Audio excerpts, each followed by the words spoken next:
Welcome back to Brainy Barker. We help you learn new tips and tricks with your dog every day. Let's get started. This is part 2 of how dogs learn.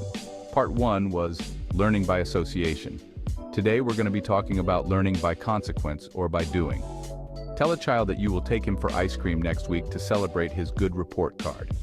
When you take him next week for ice cream, he understands that he's being rewarded for the grades he got a week ago. A dog could never understand this. It's way beyond their ability to connect events.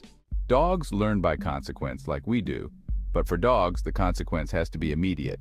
It must occur right after the action. For example, you lure the dog into a sit with your hand motion. Then you spend 3 to 5 seconds rummaging around for a treat, trying to figure out where you put it. By the time you deliver the treat, 5 seconds have lapsed between the sit and the treat. The dog sneezed, sniffed the ground, and looked left before you were able to deliver the treat. All of a sudden, there was a treat. As far as the dog is concerned, he got the treat for looking left. You eventually teach the dog to sit, but it will take much longer. Or you might end up with a dog who sits and looks left. The implication of this is why timing is everything. Some trainers use a clicker to tell the dog precisely the moment he earned the treat. Once you click, it doesn't matter if it takes a few seconds to get the treat out of your pocket, because the dog knows why he is getting the treat. To teach the dog to know that the click means a treat is coming, we use learning by association. We pair the clicks with treats. Every time the dog hears the click, he gets a treat. Pretty soon the dog understands that the click means treat. The click predicts a treat. There are 2 main concepts to take from this. Number 1, dogs learn in 2 ways, by association or emotion, and by consequences or doing. Number 2, dogs see the world in 2 ways. What is safe or good, and what is dangerous or bad. Otherwise, what works and what doesn't. The safe or dangerous outlook on life comes from learning by association. When a dog is punished for peeing on the carpet in front of you, he is not learning inside and outside. He is learning it's not safe to pee in front of you, but it is safe to pee when you're not there.